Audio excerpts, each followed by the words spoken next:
At my daughter Clara's wedding, she glanced at me and said I looked acceptable. Then her new in-laws, dripping in diamonds, swept past me like I was invisible. I just smiled, watching them carefully. They thought I was a harmless old widow. They had no idea they had just activated the most dangerous woman they would ever cross. This story is just getting started. Like, share, and let us know where you are listening from, so I can see how far this tale has traveled. The grand ballroom glittered, a spectacle of white roses and crystal chandeliers. My daughter Clara's wedding was exactly what she had dreamed of since she was a little girl. Only bigger, grander, more expensive, and here I was, Eleanor, 72 years old, seated at table 12. It was tucked away in a corner near the kitchen entrance, next to the service staff and some distant cousins I hadn't seen in 30 years. I wasn't surprised. I knew my place, or rather, I knew the place Clara and her new, wealthy in-laws had assigned me. The embarrassing relative, out of sight, out of mind. Clara herself was breathtaking. She floated down the aisle in her great-grandmother's antique lace gown, a family heirloom that looked magnificent on her. She had spent months fretting over every detail, every stitch, every pearl. When she finally made it to my table, flushed with excitement, her eyes sparkling, she barely spared me a glance. "Mom," she chirped, a quick, dismissive nod. "You look acceptable." Before I could even offer a proper congratulations, she was swept away by a flurry of urgent wedding crises. A misplaced floral arrangement. A delayed champagne delivery. Acceptable. That was me. Just acceptable. A pang of hurt, dull but persistent, settled in my chest, a familiar companion at family gatherings. Then came the grand entrance of Damian Blackwood's parents. Vivian Blackwood, a formidable woman draped in what looked like the entire contents of a high-end jewelry store, entered with an air of pure entitlement. Her husband, equally ostentatious, followed close behind. Their arrival commanded attention. Heads turned, whispers followed. They greeted the other important guests with an exaggerated fanfare, their voices carrying across the room, full of practiced warmth. They made a point of not seeing me. Their eyes skipped over table 12 as if it were an extension of the wall. I was invisible, a silent piece of furniture. It stung, but I let it wash over me. I had learned long ago that true power lay not in making a scene, but in observing it, and observe I did. My eyes followed Damian, my new son-in-law. He was handsome, in a polished, almost artificial way. I watched him work the room, a master of subtle manipulation. His smiles were a fascinating study. There was the dazzling, wide-toothed grin he reserved for the wealthy investors and influential guests, a smile that promised partnership and prosperity. Then there was the polite, slightly distant smile for the caterers and event staff, the useful people, acknowledging their presence without truly engaging. And finally, the indifferent flicker of his lips, almost a sneer, for anyone he deemed irrelevant. I saw it when his gaze briefly landed on an elderly aunt, quickly moving away.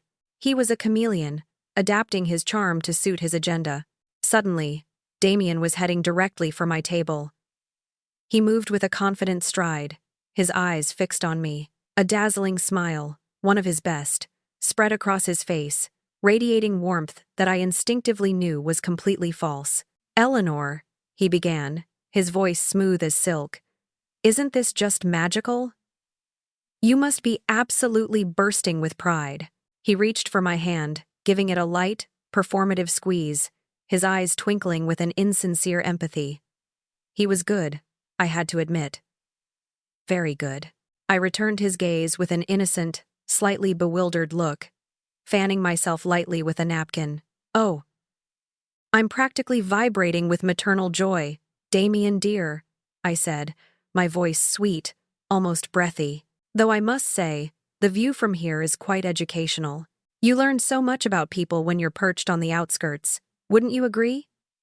His smile wavered for a fraction of a second, a fleeting hint of surprise, before snapping back into place. He clearly hadn't expected a response beyond gushing gratitude. He leaned in conspiratorially, his voice dropping slightly. "I was thinking, now that we're family, We should really get to know each other. Perhaps a private dinner sometime next week? Just the two of us. We could discuss some family collaboration. There might be ways for us to work together, to everyone's mutual benefit. The words hung in the air, loaded with unspoken intentions. He wasn't interested in getting to know me.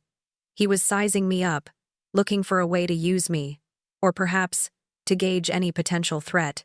I widened my eyes, feigning naive excitement. Oh, a private dinner? For me? Why, how utterly charming, Damian. You're too kind. I fanned myself with more vigor, as if overcome by his generosity. Internally, I was taking notes. His motives were transparent to me. He saw me as a harmless old widow, perhaps with a small inheritance he could somehow access or control. He probably thought I was easily flattered, easily manipulated. He saw an opportunity, a weak link in the chain. That was his first mistake, his fatal flaw. He underestimated me completely, the acceptable mother, the invisible relative, the harmless old widow at table 12. He had no idea what lay dormant beneath that quiet exterior. He thought I was a sheep, easily shorn.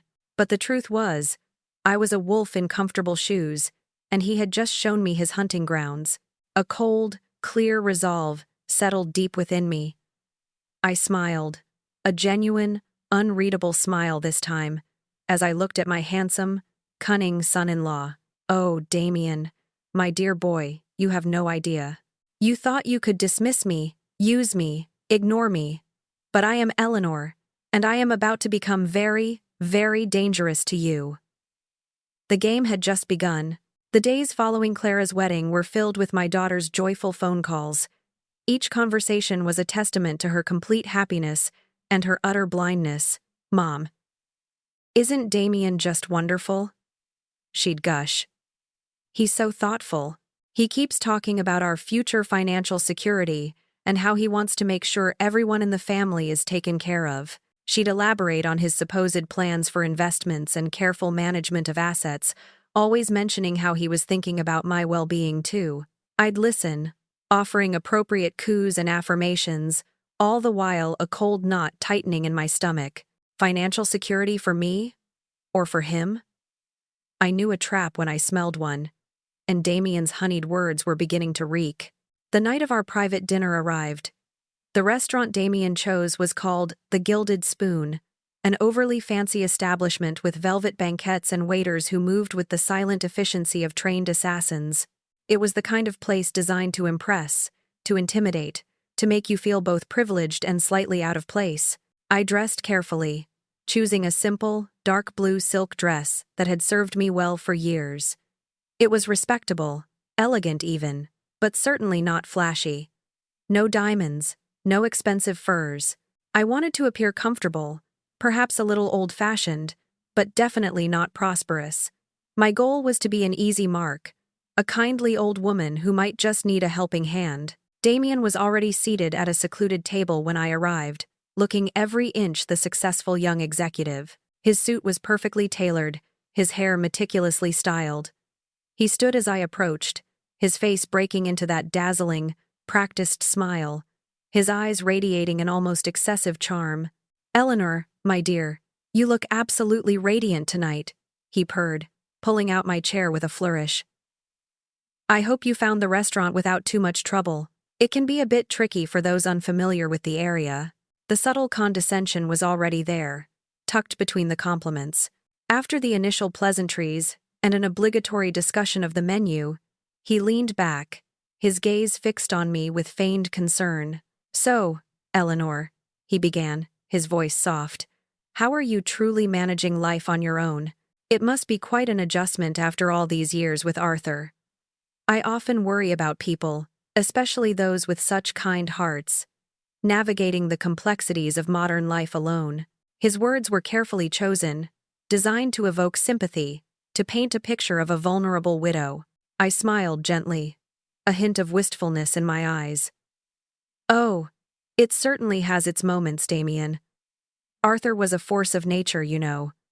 But I've found ways to keep myself quite entertained. Arthur always said I had enough opinions for 3 people, so I suppose I'm never truly alone. And I have my little routines, my books, my garden.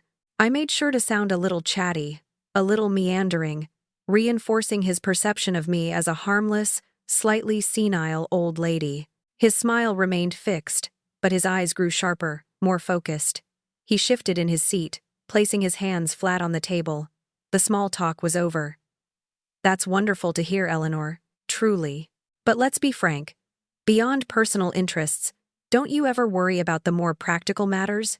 Your finances, for instance, legal issues, or even, dare I say it, people who might try to take advantage of your generous spirit and good nature? He paused, letting the implications hang in the air. He was implying that he was the one to protect me from these nameless, faceless threats. Without another word, he reached under the table and produced a crisp manila folder. It looked official, weighty. He placed it squarely between us. Now, Eleanor, I've taken the liberty of preparing some documents, purely as a precautionary measure, of course. Think of them as protective measures, a safety net, just to ensure your future is completely secure. He opened the folder, revealing several pages of legalese. This includes a power of attorney, to help you with financial oversight should you ever need it, and also provisions for medical decision-making authority, should anything unexpected arise. He gestured vaguely at the papers, acting as though he was doing me a great favor, relieving me of a burden I didn't even realize I had. I picked up one of the documents, pretending to read the bolded headings. Oh, my. This all looks very important. Damian, does Clara know about your thoughtfulness? I asked, my voice a touch too innocent. He didn't hesitate. Clara? Oh, absolutely. I discussed it with her at length. She thinks it's brilliant. Eleanor, she's so relieved that someone is looking out for your best interests. She said she worries about you. His words were smooth, a carefully crafted lie to pull Clara into his scheme and give it a veneer of family approval. He leaned forward, lowering his voice conspiratorially.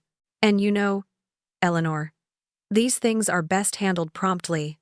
It avoids any future complications, any questions about, well, your capacity. For instance, you want to make sure your wishes are clear and undisputed. It's for your own protection. The veiled threat was clear. If I didn't sign, I was risking my capacity being questioned. He was playing dirty, fast. I met his gaze. My own eyes wide and guileless. Oh, I see. My capacity, of course. Very important. Well, I certainly appreciate your foresight, Damian. However, a document of this importance, I would feel much more comfortable reviewing it with my own legal counsel, just to ensure everything is perfectly aligned with my wishes. You understand. A flicker of surprise, quickly masked, crossed his face. He hadn't expected me to push back, not even politely. His smooth facade cracked, just for a moment. Your own counsel? Eleanor, I assure you, these are standard documents. My firm's lawyers drafted them. They're impeccable. I'm sure they are, dear, I chirped, but I've always been one for details. And speaking of legalities, is your notary available tonight? Or would we need to schedule another time for the signing? My question was casual, almost an afterthought, but it hit him hard. He'd planned for me to sign right here, right now, with a notary waiting in the wings. His eyes narrowed almost imperceptibly. He knew I had caught him. Well, no. The notary isn't here tonight, of course, he stammered, a touch of irritation creeping into his voice.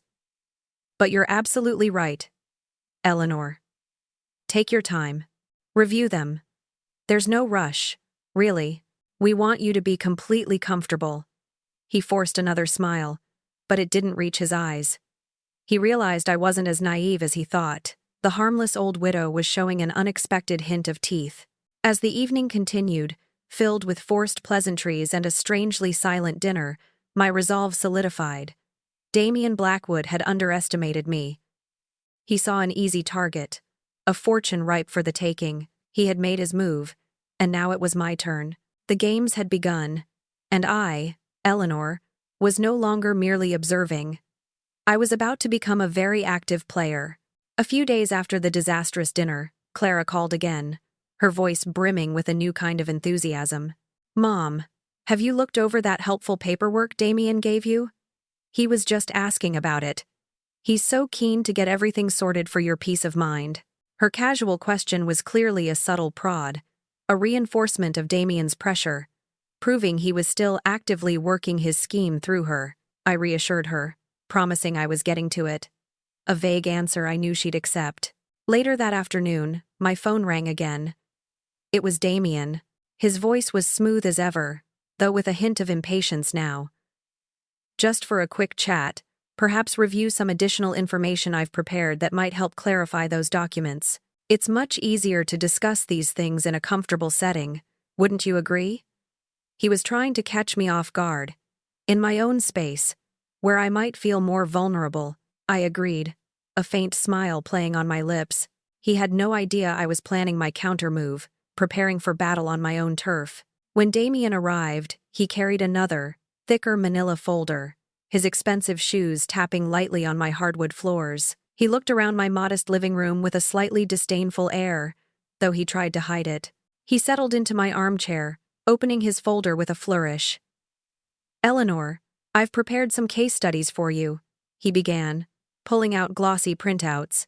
"These are examples of families, just like ours, who have significantly benefited from the arrangements I've helped them put in place. Elderly relatives, just like yourself, whose assets were secured, whose futures were guaranteed, all thanks to a little foresight." He pointed to charts and graphs, spouting figures and percentages designed to overwhelm and impress.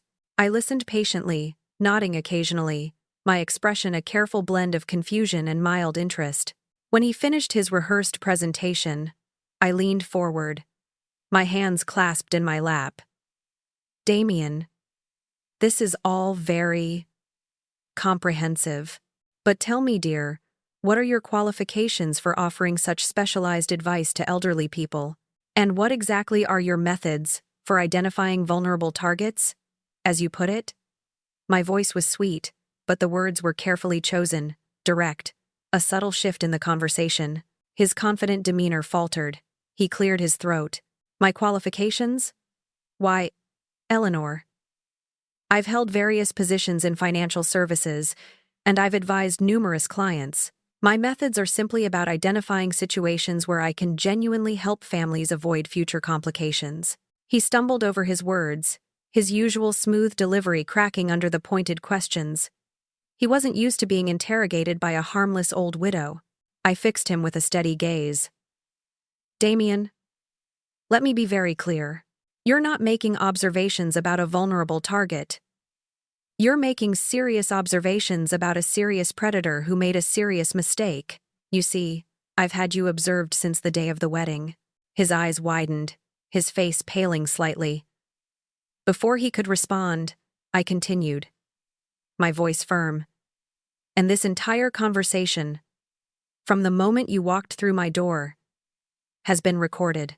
I have a private investigator who has been looking into your past, and my attorney is already preparing criminal charges." The color drained completely from his face. He tried to speak, but no words came out. He looked utterly stunned, his perfect executive facade crumbling. I leaned closer, my voice dropping to a low, dangerous tone. "Tell me, Damian, how much do you owe in gambling debts? Is it the $200,000 I've been told about? Or has it climbed higher in the last few weeks? Because my private investigator seems to think you've been having quite a run of bad luck at the tables." His jaw dropped. He looked like he'd seen a ghost. His carefully constructed world was collapsing around him, and he hadn't even realized it was under attack. "You see, Damian," I continued, "you're not the first charming young man who's tried to separate me from my assets. But you are, by far, the most arrogant and the least prepared." I stood up, walking to the door and opening it wide. "Now, I suggest you gather your little case studies and leave my home.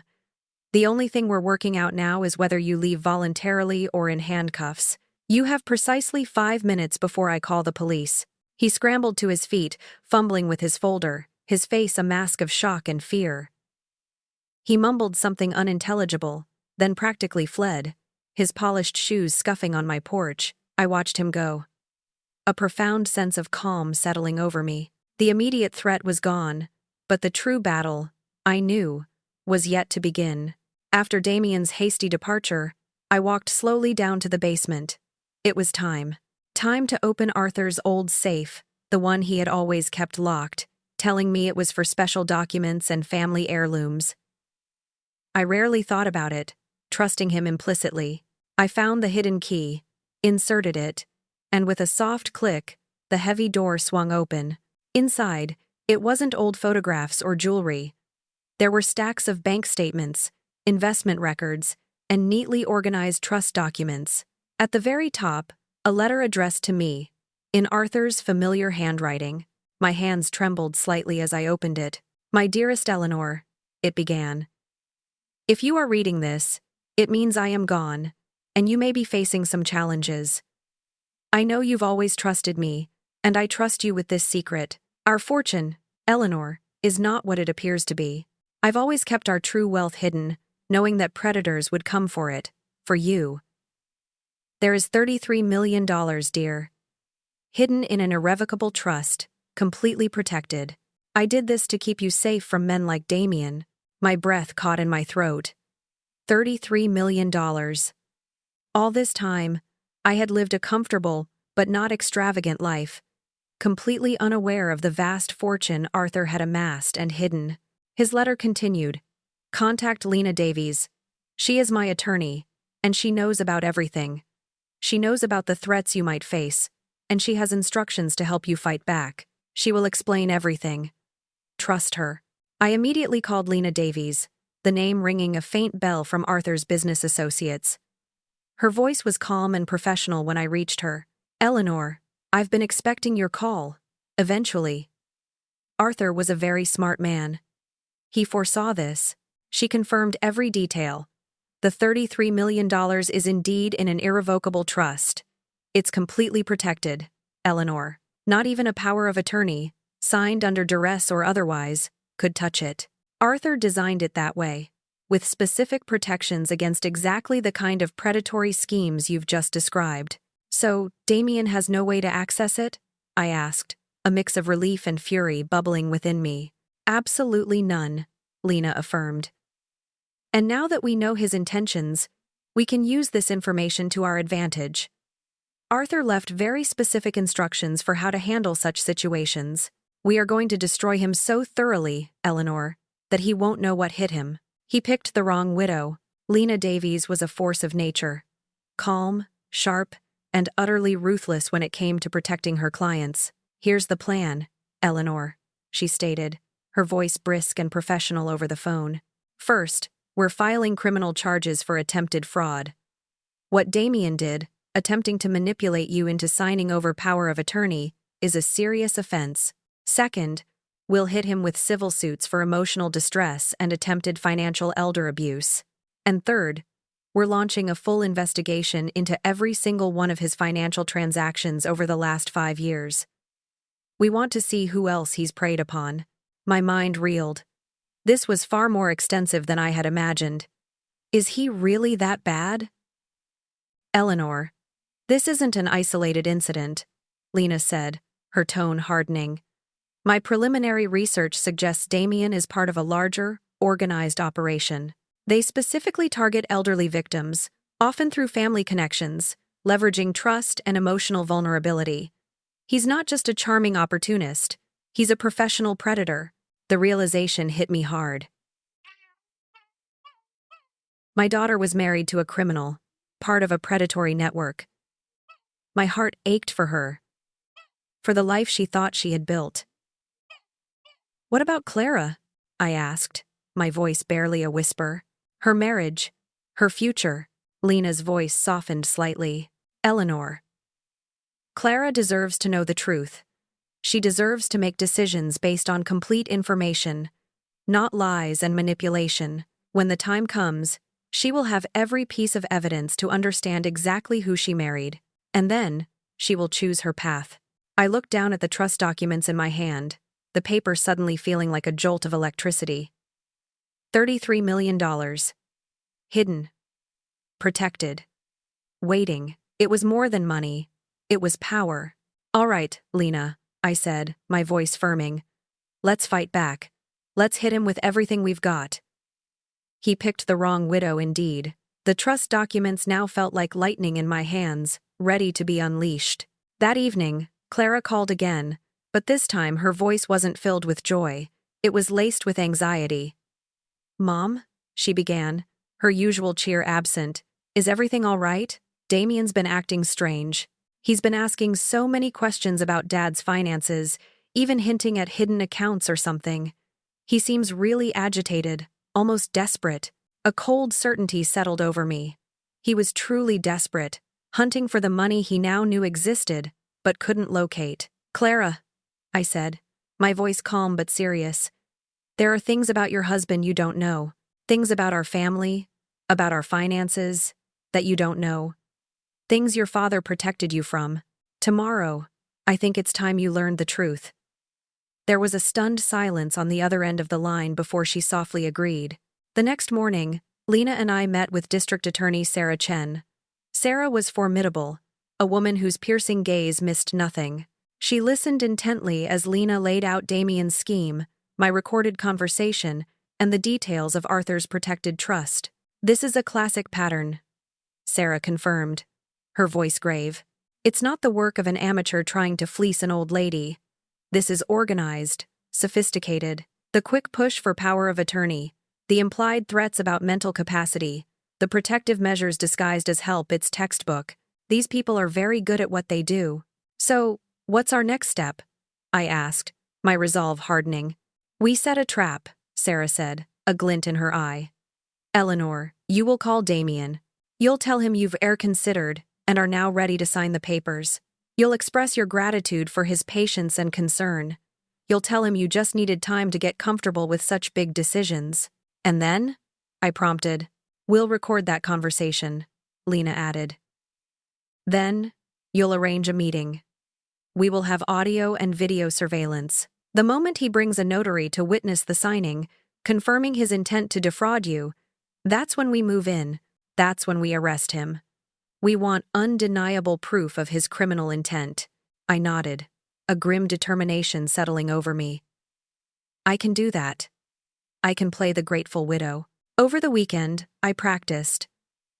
I rehearsed my grateful widow voice in front of the mirror, softening my tone, adding just the right amount of hesitant excitement. I meticulously went over my lines, imagining Damian's reaction, anticipating his questions. I wanted to be perfectly convincing.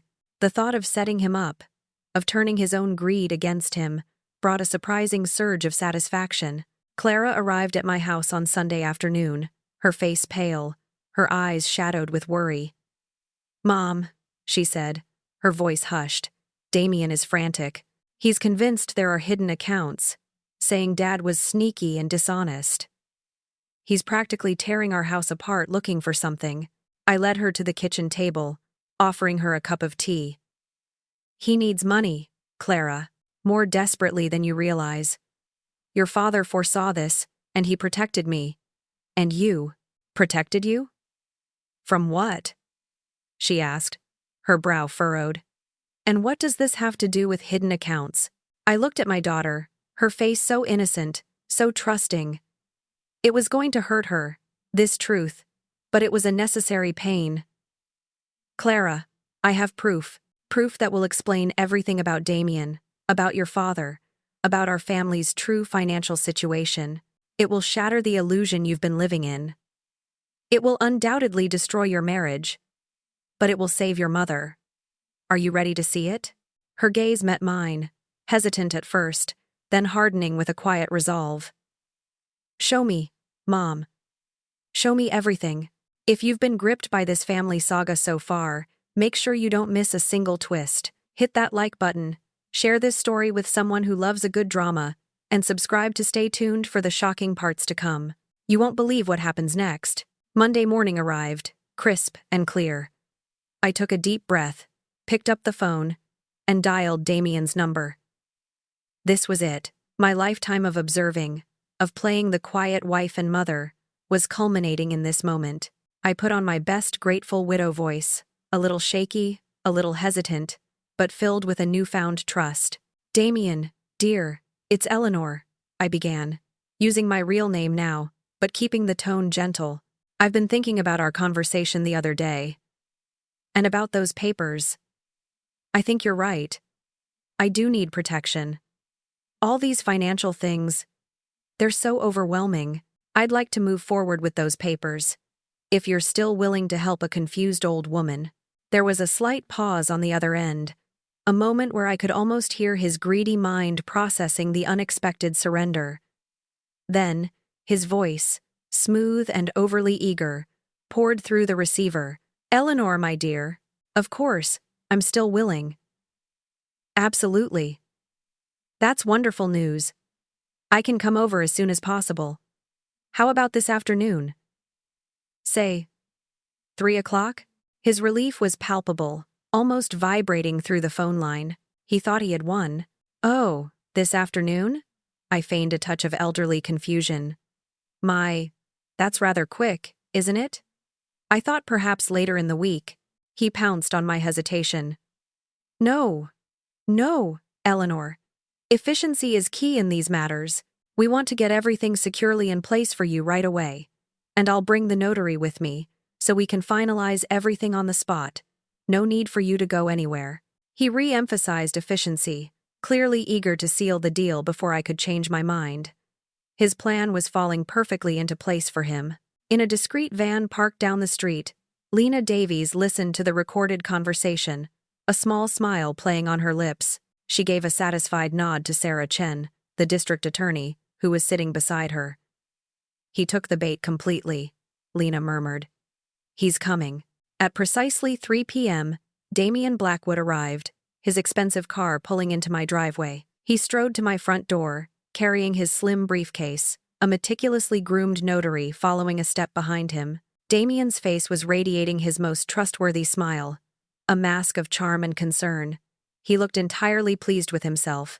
As he entered my living room, he didn't notice the tiny, almost invisible cameras strategically placed by Lena's team, capturing every detail. He barely glanced at Clara, who was seated quietly in the corner, her face tight with a mixture of fear and determination. He thought she was there simply to witness her mother's prudent decision. "Eleanor, you've made a very wise choice," Damian declared, spreading the power of attorney documents across my coffee table. He gestured grandly at the pages. "These papers, they give Clara and me the authority to protect your interests. All of them. We're talking financial decisions, medical choices, even living arrangements, should you ever need assistance." I listened, my expression placid, but inside, my blood ran cold at his words. Living arrangements. He wasn't just planning to steal my money. He was planning to warehouse me somewhere convenient, out of the way, where I couldn't interfere. The true extent of his callousness was chilling. He handed me a pen. "Now, if you'll just sign here, here, and here, then the notary will witness it, and everything will be secured." I picked up the pen, letting my hand tremble slightly as I began to sign the first page. I paused, looking up at him with a seemingly innocent, worried expression. "What happens to my money, dear, after I sign this?" Damian's smile didn't waver. "It will be professionally managed, Eleanor, by trusted individuals, people like Clara and me. We'll ensure it grows, provides for your comfort, and is secure." His words were smooth, a well-rehearsed lie. I signed the second page, then the third, my hand still feigning a slight tremor. Just one more page to go, the final signature that would supposedly seal my fate. I looked up at Damian again, my eyes wide. "You know, Damian," I said, my voice dropping slightly, "I've been going through some of Arthur's old things, and I think there might be more money than you realize. Robert, my first husband, he may have had some accounts I didn't know about. Quite substantial ones, I suspect." Damian's eyes, already bright with anticipation, now flared with pure, unadulterated greed. He leaned forward, forgetting his composure, his hands shaking slightly as he pressed for details. "How much more money, Eleanor? And where? How can we access it?" He was practically vibrating with avarice. I slowly set the pen down on the table, just inches from the unsigned final page. A small, knowing smile touched my lips. That's where things get interesting.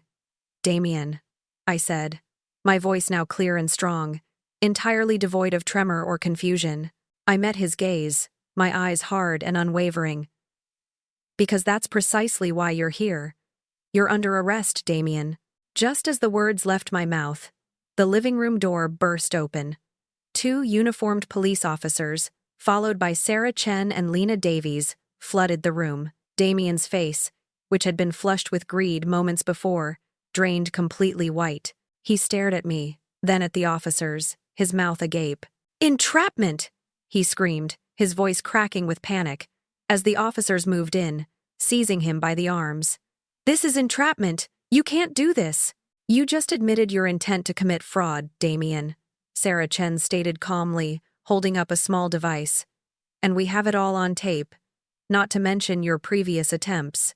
Consider yourself formally charged." Damian struggled, but it was useless. He was led away in handcuffs, his shouts echoing down the street as he was escorted into a police car. The notary, looking utterly bewildered and terrified, was also taken in for questioning. I watched him go, then turned to Clara, whose face was a mixture of shock, sorrow, and a dawning understanding. I felt a wave of bittersweet satisfaction. Justice, a cold and righteous justice, was being served, and it came with a beautiful, satisfying $33 million side of revenge. The news broke like a dam, flooding every local channel. Local businessman arrested in elder fraud sting operation. There he was, Damian Blackwood, his face a ghostly white, being led in handcuffs by officers. His perp walk was replayed over and over, his desperate cries of entrapment echoing across the screen. The carefully constructed image of the charming, successful executive shattered for the world to see. My phone rang, and I knew it was Clara even before I answered. Her voice was thick with sobs. "Mom, what have you done? What have you done to Damian?" The accusation, the pain, was raw. I took a deep breath. "Clara, I haven't done anything to Damian that he didn't do to himself. I've protected myself. I've protected my independence and my assets from your husband's attempt to steal them. I've protected you. Even if you don't see it yet." I invited her over, knowing words alone wouldn't suffice. When she arrived, her eyes swollen and red, I sat her down and played the recording from my living room, the sting operation. She listened, her face draining of color as she heard Damian's smooth lies, his greedy questions about my money, and his chilling admission about living arrangements. The casual cruelty, the calculated manipulation, all laid bare. When the recording finished, she was trembling, silent tears streaming down her face. He was going to put you somewhere?" she whispered. Horrified. "Yes, dear, out of sight, out of mind, so he could control everything," I confirmed gently. "But there's more." I then showed her the financial records Lena's team had quickly compiled. Damian's substantial gambling debts, the shell corporations he used, the pattern of investments that vanished, the suspicious transfers, and then, the most damning evidence, profiles of other elderly women, some of them widows, who had been targeted, financially drained, and then often placed in assisted living facilities. "This isn't his first time, Clara," I stated, my voice firm. "You're married to a professional predator, part of a network that preys on the vulnerable." Clara looked at the stack of documents, then back at me, her eyes filled with a shattering disbelief. "What am I supposed to do now, Mom?" she asked, her voice broken. "My whole life, everything I thought I knew. That's for you to decide, Clara," I told her, putting my hand over hers. "Now you have all the information, all the truth. You choose your path. I will support you, no matter what you decide." A few days later, a black luxury car pulled into my driveway. Damian's father, Vivian Blackwood, stomped to my door, his face mottled purple with rage. He burst into my living room, foregoing any pleasantries. "Eleanor, what have you done? This vindictive, cruel vendetta. You've ruined my son. You've ruined our family name." I met his furious gaze, my own eyes calm and steady. Mr. Blackwood, this isn't a vendetta. This is justice. Your son chose to prey on elderly women. He chose to attempt to steal my life savings and my independence. He chose to put himself in this situation. My actions were simply self-defense. He continued to bluster, threatening legal action, accusing me of defamation. I merely listened, a faint, knowing smile playing on my lips. He didn't know the half of it. Eventually, he exhausted himself and stormed out, slamming the door behind him. Meanwhile, Damian's bail had been set at a staggering $500,000. Lena informed me he couldn't afford it. He's deep in debt, Eleanor. He barely has 2 pennies to rub together, outside of what he might have stolen from other victims. He's staying in jail, at least for now. The news brought a quiet satisfaction. He would have time to think, to realize the full weight of his colossal mistake. Lena visited me in person a week later, a serious expression on her face. Eleanor, the FBI is very interested in Damian's case. They believe he's not just part of a local ring, but a multi-state elder fraud operation. Your evidence, especially the recordings, is incredibly valuable to them. What does that mean for Damian? I asked. It means they're hoping to flip him, Lena explained. If he cooperates and gives them information on the larger network, he might get a reduced sentence. But if he doesn't, he's looking at potentially 20 years in federal prison. They want to bring down the whole operation, and Damian is their entry point. The thought of Damian facing decades in prison, potentially betraying his cohorts to save himself, brought a grim satisfaction. He would be facing the consequences he deserved. The very next day, Clara filed for divorce.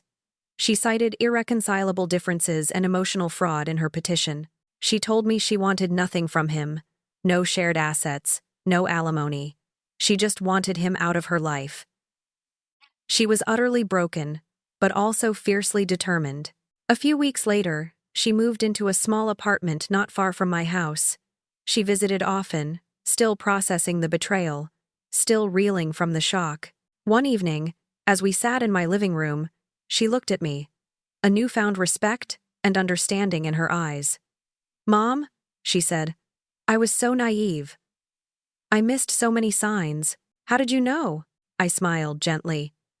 "Your father, Arthur, was a shrewd man, Clara. He built a fortune, and he knew how easily it could be lost to people like Damian. Not just money, but tools.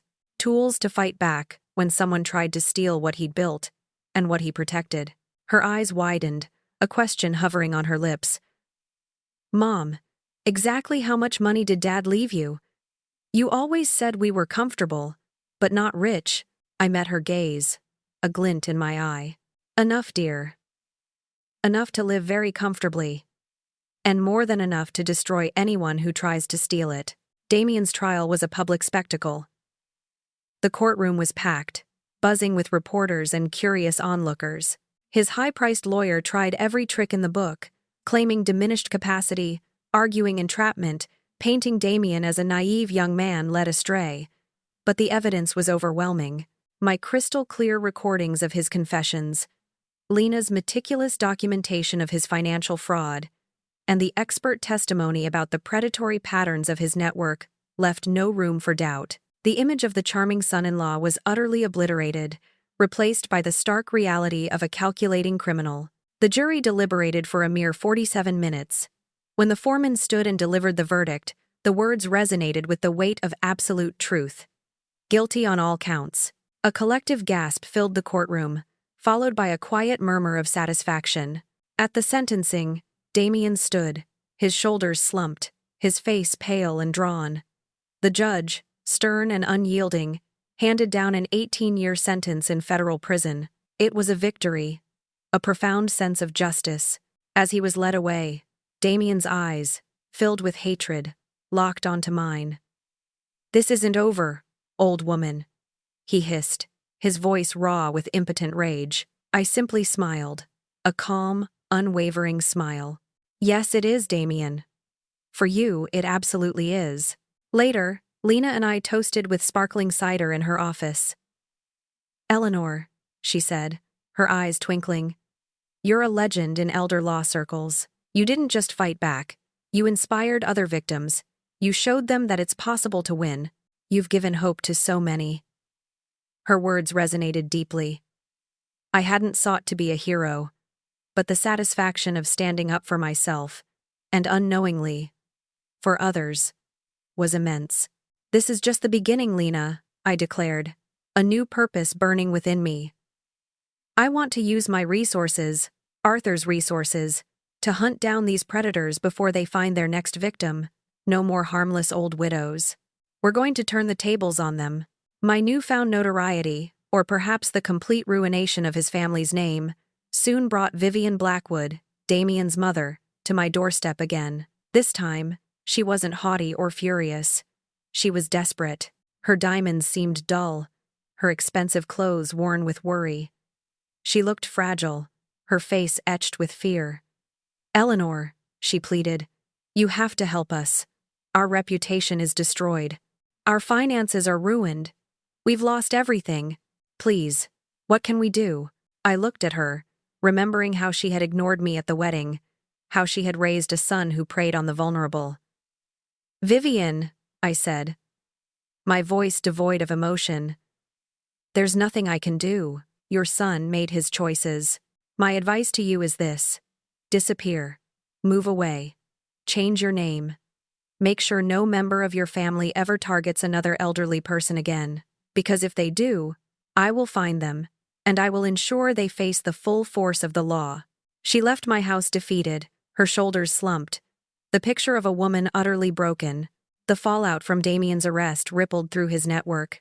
First came Brendan Croft, Damian's former business partner and, as we later discovered, a key coordinator in the fraud ring. He tried to bargain with me, offering information, attempting to get leniency for Damian. "Think of Clara. Eleanor," he tried to appeal. "She deserves better than to have her husband in jail." I cut him off. "I don't negotiate with criminals, Mr. Croft. I destroy them." I directed him straight to Lena, who promptly handed him over to the FBI. Within weeks, Brendan Croft was also under federal investigation, his criminal enterprise unraveling. Then came a parade of other associates: a smooth-talking real estate agent who facilitated property flips, a lawyer who drafted dubious documents, even a couple of bank employees who turned a blind eye. They all came, attempting to bargain, offering meager information for their own freedom. Each one was sent directly to Lena, and then to the waiting arms of the FBI. The network was being systematically dismantled, piece by piece. Lena kept me updated, her calls increasingly enthusiastic. "Eleanor," she exclaimed one afternoon, "your case is revolutionizing how elder fraud networks are handled across the country. We've confirmed 37 victims now and recovered over $12 million in damages. The FBI is using your case as a model for how to fight back." The news filled me with a quiet satisfaction, and true to my word, I ensured that my share of Damian's liquidated assets, once all the legal battles were settled, went directly to the other victims, to help them reclaim some of what they had lost. My own fortune was more than enough. Clara, meanwhile, was slowly rebuilding her life. She visited me often, her face slowly regaining some of its color, her eyes losing their shadowed look. "I feel free, Mom," she admitted one evening, a fragile smile gracing her lips. "Terrified. Sometimes. But free. I just don't know how I'll ever trust anyone again." I hugged her tightly. "You will, dear. But you'll trust wisely. You'll have learned the true cost of blind trust. And you'll know that you have a mother who will always protect you." I reflected on my own transformation. From a modest widow, overlooked and underestimated, I had become a respected figure in the fight against elder fraud, a woman whose enemies ended up in federal prison. Arthur would have been proud. Months passed, filled with legal proceedings, testimonies, and the relentless work of dismantling Damian's network. Then, Lena called with the news I had been expecting. "Eleanor," her voice buzzed with energy, "Damian is cooperating with the FBI. He's singing like a canary. Everything. Names, methods, locations, bank accounts. The entire elder fraud network he was involved with is about to collapse. My heart gave a quiet beat of satisfaction. And what does that mean for his sentence? I asked, already knowing the answer. For his full cooperation, they've offered him a reduced sentence, Lena confirmed. He's looking at 8 to 10 years in federal prison. 8 to 10 years. A significant chunk of his life, but less than the 18 years he was initially handed. I considered it for a moment.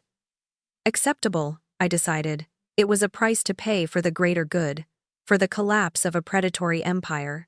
Soon after, I received a call from Agent Maria Rodriguez, the lead FBI agent on the case. "Mrs. Hartley," she began, her voice respectful. "Your courage and ingenuity have been invaluable. We're looking to create a nationwide victim advocacy program, one that empowers victims to fight back. We'd like to use your case as the model, and we'd be honored if you would help us establish and guide it." I thought of Arthur, of his hidden fortune, of the purpose he had unknowingly prepared me for. This was it, a purpose that matched my resources, a mission to protect others from the pain and betrayal I had almost experienced. "Agent Rodriguez," I replied, a firm conviction in my voice. "I would be honored." The victim advocacy program, Eleanor's Shield, launched with spectacular results. Leveraging Arthur's wealth, I funded investigators, legal aid, and outreach programs. In the first month alone, we opened investigations in 12 states, leading to the arrest of 17 individuals connected to various elder fraud schemes. The tide was turning. Then came the call from Agent Rodriguez that brought the deepest, most satisfying triumph. "Mrs. Hartley," she said, a hint of excitement in her usually stoic voice. "We just arrested Marcus's former mentor, the man who taught him everything he knows." "Oh?" I asked, my blood quickening. "And who would that be?" "Julian Blackwood," she revealed. "Damian's uncle. He's been running these schemes for over 20 years, with easily over 100 victims identified so far. He's a ghost, always operating in the shadows. But Damian's testimony, combined with the evidence from your case, finally brought him down. Julian Blackwood, Damian's uncle. The family business of fraud." The generational rot ran deep. Julian, at 80 years old, was now facing life in prison. He, too, offered full cooperation, promising to expose operations in 30 states if it meant a reduced sentence. I considered the offer. It was tempting, shutting down such a vast network, saving countless more victims. "Agent Rodriguez," I instructed, "I will agree to the deal, but only if he serves a significant amount of time, at least 15 years. 15 years for an 80-year-old man meant he would likely die in prison, his life ending exactly where he deserved to be." The deal was struck. The information Julian provided was a goldmine. It devastated elder fraud networks nationwide. Arrests spiked, money was recovered, and countless victims were spared. My name, Eleanor Hartley, once synonymous with harmless old widow, became the most feared individual in elder fraud circles. Whispers circulated about Mrs. Hartley's network, her untouchable resources, and her relentless pursuit of justice. There was even talk, I heard through Lena, of naming a federal elder fraud statute after me. The Hartley Act. I reflected on the program's success. Over $40 million recovered for victims, dozens of predators jailed, and a nationwide protection network actively saving lives and fortunes. Arthur's money, the wealth he had carefully hidden, was now doing exactly what he had wanted, protecting me, and so many others, from the very evils he foresaw. One evening, Clara called, her voice bright with genuine excitement. "Mom, did you see the news? 43 arrests across 15 states. They're saying it's the largest elder fraud network in U.S. history. And it's collapsing. It's because of you, isn't it?" I smiled, looking out at the sunset. "It's because of Arthur, dear, and because sometimes the most unexpected people can make the most dangerous enemies." I realized then that Arthur's money, my inheritance, was being used to turn helpless widows into very dangerous enemies of people who prey on the vulnerable, and there was no greater legacy than that. 2 years had passed since Damian's arrest, and life had transformed in ways I never imagined. One morning, I received a heartfelt letter from Martha Green, one of Damian's first victims. She thanked me profusely, confirming that not only had her house been restored to her, but her confidence, shattered by the fraud, was slowly returning. It was moments like these that solidified my purpose. Later that week, Agent Maria Rodriguez came to my home, her face beaming. "Mrs. Hartley," she announced, "we did it. The complete destruction of the elder fraud network, every single thread, cut." The final numbers were staggering: 67 arrests, 49 convictions, and over $80 million recovered. An incredible 93% of the victims got their money back, a testament to the meticulous work of the Eleanor Shield program and the federal agencies. Damian's various associates, from the complicit real estate agents to the shady lawyers, had all faced justice, their own fraudulent empires crumbling. Agent Rodriguez explained how my case had fundamentally changed federal law enforcement's approach. "Before you, Mrs. Hartley, these were often treated as isolated incidents, minor white-collar crimes. Your case, your evidence, and your persistence showed us they are organized criminal enterprises, no different from drug cartels or gangs. You didn't just expose a fraudster. You reshaped our entire strategy." She even added, with a wry smile, "Damian Blackwood, in his foolish greed, inadvertently created the most effective elder protection program in American history." I couldn't help but laugh. He picked the wrong widow, the wrong assets, the wrong family, the wrong everything. Damian's name, once associated with charm, was now synonymous with failure, a Thornfield disaster whispered in hushed tones among criminals. The program continued to expand, even internationally, becoming self-sustaining through asset forfeiture from the criminals we pursued. We had built a formidable shield. Then came another surprise.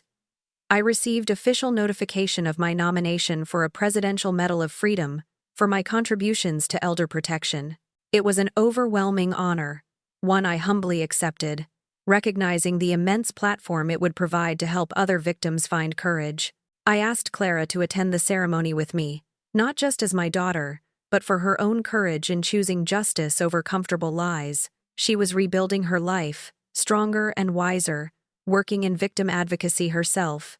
At the White House ceremony, standing before a room full of dignitaries and television cameras, I addressed the nation, my voice clear and firm. To anyone who preys on elderly people, who sees vulnerability as an opportunity, hear this.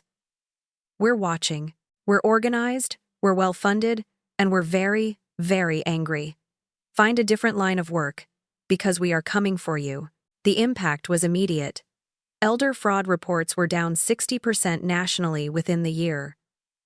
I had become a genuine threat, a name criminals now warned each other about in hushed tones. Don't mess with a Hartley. The legislative process moved quickly. Congress wanted me to testify about creating a permanent federal program, even considering legislation that would make elder fraud a federal crime punishable by life imprisonment, sending a clear, unequivocal message. Coincidentally, Damian Blackwood's parole hearing was scheduled for the same week as my Senate testimony. I prepared to give a victim impact statement. At the Senate hearing, I looked out at the assembled lawmakers. Vulnerability is often seen as a weakness, I declared, but I have learned that vulnerability is a choice.